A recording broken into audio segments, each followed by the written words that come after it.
Copa America 2024 আর মাত্র 1 মাস সময় আছে। এই সময়ের মধ্যে তুমি জানতে পারো যে কোপা আমেরিকার আর্জেন্টিনা, ব্রাজিল এবং উরুগুয়ে সহ বিভিন্ন টিমের স্কোয়াড অলরেডি রিভিল করে দিয়েছে কোন কোন প্লেয়ার এই কোপা আমেরিকাতে এই বছর তারা খেলবে।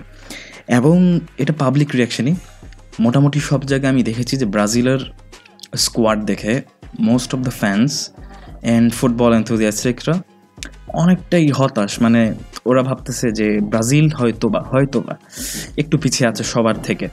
এবং আজকে নেই সেই আমাদের আলোচনা হবে যে ব্রাজিল কি আসলেই পিছিয়ে আছে কিনা বাকি দলগুলোর তুলনায়, এবং তারা কি কোনোভাবেই কোপা আমেরিকা জিততে পারে কিনা আজকে নিয়ে আলোচনা করব। আমি কেরিহাম, সবাইকে স্বাগত জানাচ্ছি আমার চ্যানেলে। Thank you. Let's start. আপনারা সবাই জানেন যে কিছুদিন আগেই, মানে কয়েক মাস আগেই ব্রাজিলের নতুন ম্যানেজার অ্যানাউন্স করা হয়েছিল। তার নাম হচ্ছে ডরিভাল জুনিয়র। আসার পর থেকে আসার আগে আমরা দেখেছিলাম ব্রাজিল কিভাবে ফ্রেন্ডলি ম্যাচগুলোতে এবং ক্লাব ওয়ার্ল্ড কাপ যে ম্যাচগুলো হয়, ক্লাব বাছাই পর্ব যে ম্যাচগুলো হয়, ওয়ার্ল্ড কাপের বাছাই পর্বের ম্যাচগুলো, সেখানে ব্রাজিল অনেকটাই সাফার করছে, খুব বাজেভাবে সাফার করছে। আর্জেন্টিনার কাছে হারছে, উরুগুয়ের কাছ থেকে তো হারছেই। এইসব হার অনেকের কাছে মনে হয়েছে যে এবার ব্রাজিলের ব্যাড প্যাচ শুরু হয়েছে। কিন্তু এটা খুবই আশ্চর্যজনক ছিল যখন ডরিভাল জুনিয়র প্রথম ব্রাজিলের স্কোয়াড নিয়ে নামছে। খুবই ইউনিকভাবে নামছে সে, আগের স্টিরিও টাইপগুলো ব্রেক করে নতুন স্কোয়াড নিয়ে সে নামার চেষ্টা করছে, একটু ডিফারেন্ট অ্যাঙ্গেলে ট্রাই করার চেষ্টা করছে। তখন আমরা দেখতে পারছি যে ব্রাজিলের পূর্বের 3টা ম্যাচ হারার পরেও ব্রাজিল কিন্তু একটা ফ্রেন্ডলি ম্যাচ হয়েছে ইংল্যান্ডের সাথে, the might England, maybe not actually, ওইটা নিয়ে পরে কথা বলবো না। স্পেনের সাথে ড্র করছে এবং ইংল্যান্ডকে হারাইছে 1-0 গোলে, এবং that was very good performance. Of course that was upgrade from the last manager, I think. তো এই স্কোয়াড নিয়ে কি ব্রাজিল কোনোভাবে কোপা আমেরিকা জিততে পারবে কি না সেটা নিয়ে অনেকের সন্দেহ, অনেক কিছুই। নেইমার ছাড়া স্পেশালি মেনশন যে নেইমারকে এবং কাসেমিরোকে, two of the important players last 10 ইয়ার্সে তুমি যদি চিন্তা করো, তাহলে এই দুজন প্লেয়ারই বাহিরে থাকবে। এইখানেও অনেকের সমস্যা যে এই দুজন প্লেয়ার না থাকলে একটা কন্ট্রোল ইন দ্য মিডফিল্ড এবং অ্যাটাকিং প্লে মেকিং যত কারসাজি হয় নেইমারের দ্বারা, সেগুলো হবে না। এবং Neymar is also a very big part of Brazil right now. কিন্তু ইনজুরি ইস্যু এবং ক্যাসেমিরোকে না নেওয়ার কারণ আমি বুঝতে পারতেছি। এটা ওয়াজ আই থিঙ্ক অ্যাপ্রিসিয়েটেবল, কারণ ক্যাসেমিরো তারপর এটা হতেই পারতো ক্যাসেমিরো ব্রাজিলের হয়ে ভালোই খেলতো, কিন্তু লাস্টের পারফরমেন্স ছিল ম্যান ইউনাইটেডের, সেখানে খুবই বাজেভাবে হতাশা পাইছে ব্রাজিল ফ্যানরা, ম্যান ইউনাইটেডের ফ্যানরা। But is there any way কোনো কারণ আছে কি যে ব্রাজিল কোনোভাবে এই কোপা আমেরিকা সার্ভাইভ করতে পারবে এবং ইভেনচুয়ালি কোপা আমেরিকা জিততে পারবে? তো প্রথমেই যে বিষয়টা নিয়ে আমি কথা বলতে শুরু করব সেটা হচ্ছে বিশেষ কিছু কি প্লেয়ার্স এই ব্রাজিল টিমের কিছু কি প্লেয়ার্স আছে, যেমন ভিনিসিয়াস জুনিয়র আমি যদি বলি important, Paquetá important, Bruno Guimaraes যে নিউক্যাসলের সেন্টার মিডফিল্ডার, ডিফেন্সিভ মিডফিল্ডার, একই কথা। রড্রিগো রিয়াল মাদ্রিদের প্লেয়ার। এইখানে তারা ইম্পর্টেন্ট কেন রোল প্লে করবে আমি তোমাকে বলি। নেইমার নাই, ফরওয়ার্ডে নেইমার খেলছে না। নেইমার যখন খেলছে না তখন ব্রাজিলের যদি একমাত্র কেউ থাকে সেই জায়গাটা দখল করবে, সেটা হচ্ছে ভিনিসিয়াস জুনিয়র। আমরা রিয়াল মাদ্রিদ তার অসাধারণ পারফরমেন্স দেখছি। এবং অপরদিকে আমরা যদি মিডফিল্ডের দিকে তাকাই, ব্রাজিলের যে প্রবাবল লাইন আপ নিয়ে তারা নামবে, সেই প্রবাবল লাইন আপে আমি যদি দেখি সেখানে ভালো প্লে মেকার নাই, এবং সেই জায়গায় পাকুয়েতা একটা ভালো রোল প্লে করতে পারবে। তো পাকুয়েতা একটা ইম্পর্ট্যান্ট রোল প্লে করবে হোল কাপ টুর্নামেন্টের এই মোমেন্টটাতে। প্রত্যেকটা মোমেন্টে পাকুয়েতা যদি ভালো খেলে তাহলে ব্রাজিল ওভারঅল ভালো খেলবে। কেন বলতেছি? কারণ সে প্লে মেকিং দায়িত্ব নিতে হবে, যেটা নেইমার নিজের ঘাড়ে নিয়ে খেলছে এতদিন, সেটা পাকুয়েতার একা করতে হবে। That is something. এবং গুইমারেস কেন অনেক জরুরি, গুইমারেস ডিফেন্সিভ মিডফিল্ডার হিসেবে খেলবে, যেটা কাসেমিরো রোলে নিয়ে খেলবে। এটা জরুরি কারণ ডিফেন্সিভ মিডফিল্ডার আমরা জানি 4-3-3 ফরমেশন নিয়ে খেলে ব্রাজিল, এবং এই মানে নতুন কোচের আন্ডারে। এবং এই ফরমেশন নিয়ে খেললে ডিফেন্সিভ মিডফিল্ডারের কাজ অথবা সিডিএমের কাজ অত্যন্ত জরুরি, খুবই ইম্পর্ট্যান্ট রোল প্লে করবে ব্রুনো গুইমারেস। সে যদি ভালো খেলে, সে যদি মিডফিল্ড কন্ট্রোল করতে পারে, অ্যান্ড প্রিমিয়ার লিগে তার সিজন এই বছরে খুব ভালোই কেটেছে আমি মনে করবো। He was one of the good midfielders in Premier League. তো সেখান থেকে তার উপর হাই এক্সপেকটেশন কিন্তু সেলেসাওরা রাখতেই পারে, আমার মনে হয় তার সেই ক্যাপাবিলিটি আছে। এবং পরবর্তী যে কি প্লেয়ারটার আমি কথা বলবো সেটা হচ্ছে রদ্রিগো। এখন রদ্রিগো কেন important? Rodrygo is a clutch player. First of all Rodrygo একটা one of the most influential player in the last 10-20-30 minutes of a game. কারণ রিয়াল মাদ্রিদ আমরা যে কামব্যাকগুলো দেখছি লাস্টের 3-4 বছরে, তুমি যদি দেখো যখন যে রদ্রিগো খেলছে, রদ্রিগো কিন্তু অনেক ইম্পর্টেন্ট সময়ে অনেক ইম্পর্টেন্ট গোল দিয়ে রিয়াল মাদ্রিদকে জিতাইছে। এবং দ্যাটস আ থিং ভাই, you have to be careful of that slab. এই ডরিভাল জুনিয়র ওকে পুরো ফলস 9 বা 9 পজিশনে, মানে সেন্টার ফরওয়ার্ড বলবো আমি তাকে, স্ট্রাইকার বলা উচিত হবে না। তো আমি রদ্রিগোকে সেন্টার ফরওয়ার্ড বলবো, ফলস 9 এখানে নিচে আসা পড়ে যদিও। তো সেখান থেকে রদ্রিগো কিন্তু আরেকটা ওর গুণ আছে, সেটা কি জানো? রদ্রিগো জানেন সেটা হচ্ছে রদ্রিগো ইজ ভেরি ক্লিনিক্যাল। যদি তার গেমটা ভালো যায়, he is very clinical. Rodrygo can be a very big goal scoring threat to opponents ভাই। যখন ও ভাই ভালো ফিনিশ করতে পারে, he is good finisher in the matrix of goal scoring, right? তো সেই দিক থেকে আমি বলবো এই চারটা প্লেয়ার, আমি যদি এই চারটা প্লেয়ারকেই হাইলাইট করি, ভিনিসিয়াস জুনিয়র, গুইমারেস এবং পাকুয়েতা, রদ্রিগো, এই চারটা প্লেয়ার ডিফারেন্ট পজিশনের প্লেয়াররা ইম্প্যাক্ট রাখতে পারে এই ম্যাচগুলো। আমি এই চারজনের উপরে আমি বলবো সব থেকে বড় নজর থাকবে, কারণ বাকি ডিফেন্স ব্রাজিলের খুব ভালো সর্টেড। আমি বলবো ব্রাজিলের ডিফেন্স ইজ নট, যদি টপ 1 না থাকে টপ 2তে তো অবশ্যই থাকবে। এবার কি বললেন, কোপা আমেরিকাতে ওভারঅল ব্রাজিলের ডিফেন্স খুবই ভালো আমার মনে হয়েছে, বিশেষ করে এদের মিলিতাও এবং গ্যাব্রিয়েল যদি আসতে পারে আর্সেনালের যে ডিফেন্ডার, তাহলে তো হলোই। গ্যাব্রিয়েল মনে হয় ইঞ্জুরিতে পড়ছে, সেটা আমি জানি না, সেটা আমার খবর নিতে হবে। ব্রাজিলের ডিফেন্স শর্ট একদম মানে sorted, there is no question, there should be no question ভাই। তো এখন মেইন যে কথায় আমরা চলে যাব সেটা হচ্ছে পয়েন্ট নাম্বার 3, সেটা হচ্ছে ব্রাজিলের উইকনেস প্লাস স্ট্রেংথ। ব্রাজিলের উইকনেস, এখন যদি আমরা ডাইরেক্টলি চলে যাই ফরমেশনে, ঠিক আছে? এখন ব্রাজিলের যে ফরমেশন আমি একটু বের করে নিই, দাঁড়াও। ব্রাজিল সাধারণত এই ডরিভাল জুনিয়রের আন্ডারে কিন্তু 4-3-3 নিয়ে খেলে। Brazil play with 4-3-3। এখন এটা আমরা অনেক মানে আগের ম্যানেজার থেকে ভিন্ন আগেই বলে রাখছি। এই ফরমেশনে ব্রাজিল যেটা করে তুমি দেখতে পারতেছেন, সেটা হচ্ছে গোলকিপিং, ঠিক আছে? 4 কি করে তিনি রাইট ব্যাকে দানিলোকে খেলাইতেছেন, মাঝখানে ব্রুনো, বেরাল্ডো এবং ওয়েন্ডেলকে তিনি লেফট ব্যাকে খেলাইতেছেন, এবং পাকুয়েতা, গুইমারেস ডিফেন্সিভ মিডফিল্ড, এবং ওদিকে গোমেস এবং পাকুয়েতাকে আর গুইমারেসকে তিনি কিন্তু মিডফিল্ডে রেখেছেন। এবং উপরে আমরা কি দেখতে পারতেছি যে লেফট উইং পজিশনে ভিনিসিয়াস জুনিয়র, রিয়াল মাদ্রিদে তিনি এই পজিশনেই খেলেন। এবং সেন্টার ফরওয়ার্ড অথবা স্ট্রাইকিং পজিশনে আমি দেখতে পারতেছি রদ্রিগো, এবং রাইট উইংয়ে খেলতেছে রাফিনিয়া। ওকে, ইন্টারেস্টিং। আমার যতটুকু মনে হচ্ছে এটাই প্রবাবল লাইন আপ হতে পারে। এই লাইন আপের স্ট্রেংথ পয়েন্ট কি? এই লাইন আপের স্ট্রেংথ হচ্ছে defence. Easily no chance, easily defensively এই লাইন আপ অনেক সলিড। এবং মার্কিনিয়স এবং কি বলে এডার মিলিতাওর যোগ যখন হবে এই টিমে, তখন এটা ভয়ঙ্কর হয়ে যাবে। দানিলোকে যদি রাইট ব্যাকে নাও খেলায়, এডার মিলিতাও রাইট ব্যাকে খেলতে পারে, এটা আমরা জানি। এডার মিলিতাও কিন্তু রাইট ব্যাকেও খেলতে পারে, সেন্টার ব্যাকে তো ভালোই খেলে। লা লিগার one of the best defenders is Eder Militao. কি বলে ইনজুরি থেকে ব্যাক করছে, তারপরে তার পারফরমেন্স আমি দেখেছি লা লিগার একটা ম্যাচে, হি ওয়াজ ফাইন। ওকে, সে খেলতে পারবে আমার মনে হচ্ছে। এডার মিলিতাও একটা হিউজ রোল প্লে করতে পারবে এই ডিফেন্সিভ পজিশনটাতে। রাইট ব্যাকে আমি বলবো এডার মিলিতাওকে তিনি খেলাতে পারেন, এবং সেই জায়গায় যখন এইসব ডিফেন্ডাররা সলিড ডিফেন্ডার, এইসব ডিফেন্ডাররা প্রিমিয়ার লিগে থেকে লা লিগাতে ভালো ডিফেন্সিভ রেকর্ড রাখছে, আমি তাদের উপরে ভরসা রাখতেই পারি।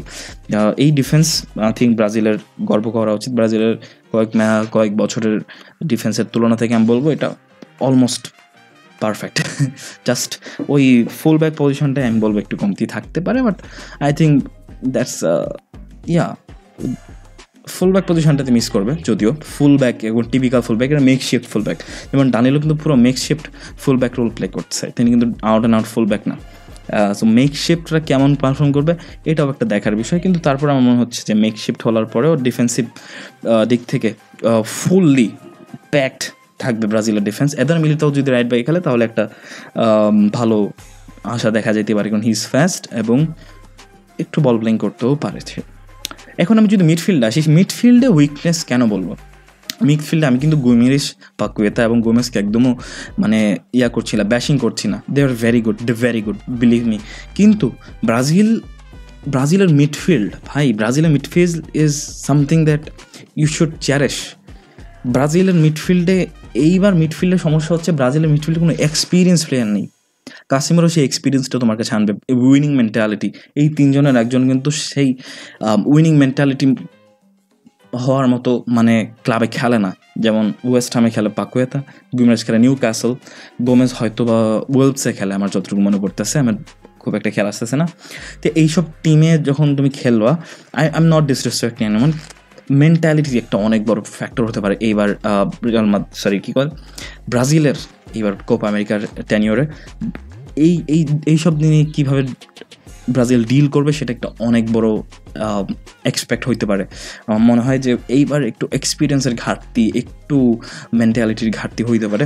তারপরও আমি চমকায় যেতে পারি, they can prove me wrong all day. But আমার হচ্ছে ব্রাজিল টিমের সবচেয়ে বড় উইকনেস, সেকেন্ড উইকনেস আমি বলবো মিডফিল্ডে। মানে okay midfield, not best, it's okay midfield. ব্রাজিলের কাছে মিডফিল্ড তুমি চাইবা, you need to be surprised. But আমার মনে হচ্ছে যে এইটা খুবই ওকেশ মিডফিল্ড, মেকশিপ না। বাট এই মিডফিল্ডে যে বিষয়টা হবে সেটা হচ্ছে একটু ঘাটতি পড়বে এক্সপিরিয়েন্সের। এবং আমার মনে হয় যতটুকু যে গোমেজ, আমি তার খেলা একটু দেখি না এতটা, তো আমি যেটা বলবো, যদিও সে ইংল্যান্ডের যে ম্যাচটাতে সেখানে সে ওকে পারফর্ম করছে, এরকম মানে ওই লেভেল মানে ওকে পারফরমেন্স আমি দেখতে পারবো মিডফিল্ড থেকে। এবং Paqueta is a good player, I know that Paqueta is a player. ভাই Brazilian samba you can feel in Brazil after নেইমারের পর যে আমি কোনো প্লেয়ারের মধ্যে দেখি সেটা হচ্ছে পাকুয়েতা ইন ব্রাজিল টিম। তো পাকুয়েতা নিয়ে আমি কোনো প্রশ্ন করবো না, he can be A play maker, single handed play maker, সেটা একটা অনেক টাফ হইতে পারে। এখন যে বিষয়টা আমরা নিয়ে চলবো সেটা হচ্ছে আর একটা উইকনেস, সেটা হচ্ছে in the forward position weakness কেন আমি বলতেছি সেটার কারণ হচ্ছে ব্রাজিলের আউট অ্যান্ড আউট স্ট্রাইকার নেই। I don't disrespect Rodrygo, trust me. ব্রাজিলের এই স্কোয়াডটা পুরো অর্গ্যানিকলি ইয়ঙ্গা, ভেরি ভেরি ইয়ঙ্গা।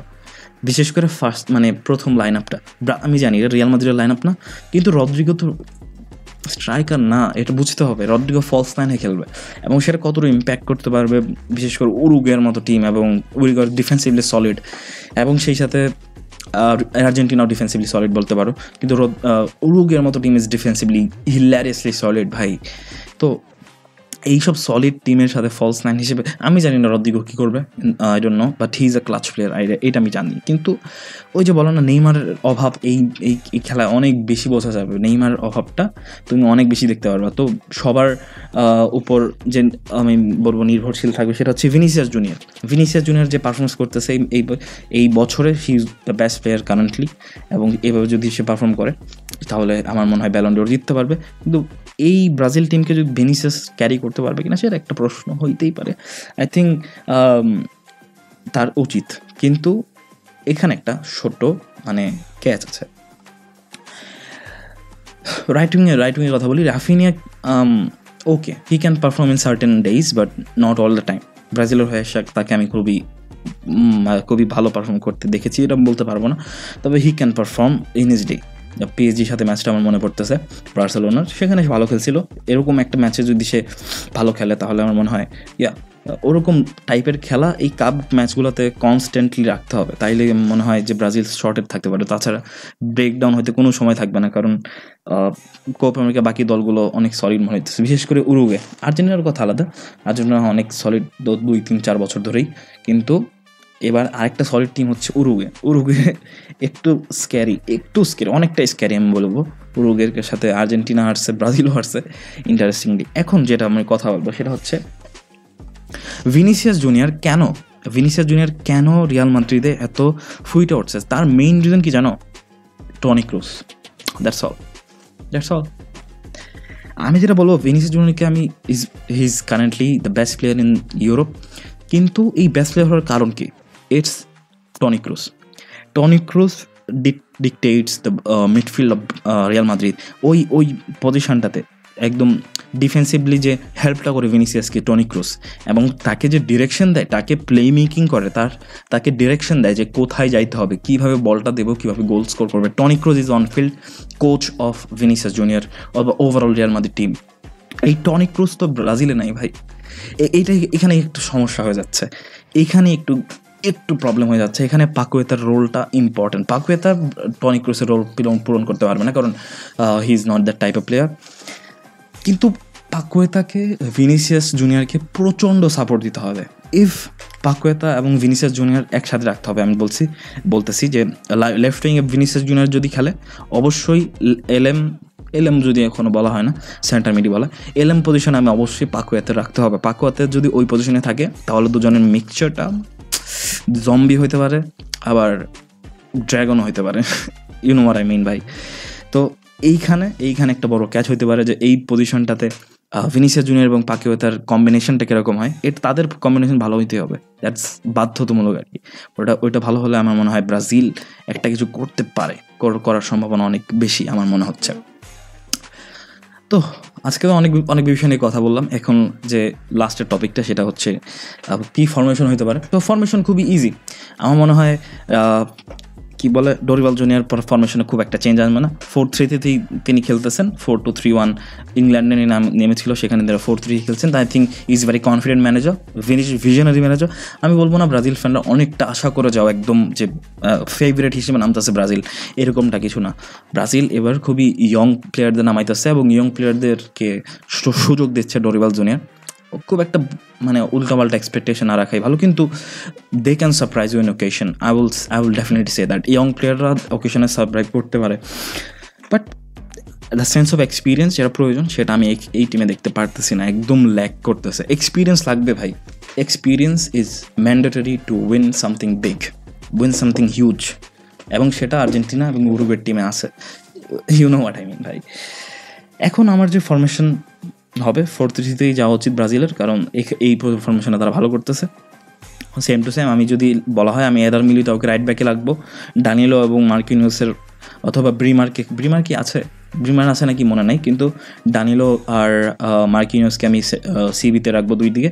আর এদিকে ওয়েন্ডেল, যে তিনিও ভালো খেলতেছেন, তার পারফরমেন্স ভালো ছিল, এবং সিডিএম পজিশন অথবা ডিএম পজিশনে গুইমারেস খেলবে, এবং এলএম পাকুয়েতা এবং আরএম খেলবে Gomes. Okay, he is good, okay player. Left উইংয়ে ভিনিসিয়াস জুনিয়র, মাঝখানে সেন্টার ফরওয়ার্ড রদ্রিগো এবং রাফিনা খেলবে রাইট উইংয়ে। ঠিক আছে, সেম টু সেম ফরমেশনে আমি নামবো, শুধু খালি আর গোলকিপিং পজিশনে অ্যালিসন বেকারি নামবে, কারণ অ্যাডারসন একটু ইনজুরিতে পড়েছেন। আমার মনে হয় অ্যালিসনই ভালো খেলবেন, অ্যালিসনের এই সুযোগটা দেওয়া উচিত, হি ডিজার্ভস ইট আই থিঙ্ক। তো হ্যাঁ, আজকে এই পর্যন্তই ছিল, আজকের ভিডিও এই পর্যন্তই। ব্রাজিল নিয়ে আমরা কথা বলবো, কোপা আমেরিকাতে ব্রাজিল কেমন পারফরমেন্স হতে পারবে সেটাই আমি আলোচনা করলাম। ব্রাজিল কি জিততে পারবে কি না, দে মাইট, বাট হাই এক্সপেকটেশন রাখাটা খুবই বোকামি হবে। হাই এক্সপেকটেশন রাখা উচিত হবে না। তাই আমি বলবো সাপোর্ট ইউর টিম ব্রাজিলিয়ান্স। আর কি বলবো, তোমরা যদি মনে করলে আমি যে টনি ক্রুস আর ভিনিসিয়াস জুনিয়র ব্যাপারটা বললাম, তাহলে তুমি যদি সেই ম্যাচটা নিয়ে, আমি কোন ম্যাচের কথা বলতেছি, বায়ার্ন আর রিয়াল মাদ্রিদে, সেই ম্যাচের আমি রিভিউ এই আই কার্ডে তুমি দেখতেই পারতেছো, সেখানে ক্লিক করে তুমি জেনে নিতে পারো যে আসলে সেই ম্যাচে ওই দুইজনের কম্বিনেশনটা কেন ইম্পর্টেন্ট, এবং টনি ক্রুস কেন ভিনিসিয়াসের জন্য ইম্পর্টেন্ট, সেটা তুমি দেখে নিতে পারো, আলোচনা করা হয়েছে সেখানে। আরও ভিডিও এরকম চাইলে অবশ্যই তুমি চ্যানেলটাকে সাবস্ক্রাইব করবা। আর্জেন্টিনা নিয়ে ভিডিও আসবে, যদি আমি সময় পাই উরুগুয়ে নিয়েও ভিডিও বানাবো, সেম টু সেম একই রকম। তো সেই পর্যন্ত সাথে থাকবে ইনশাআল্লাহ, দেখা হবে আরেকটা ভিডিওতে। বাই।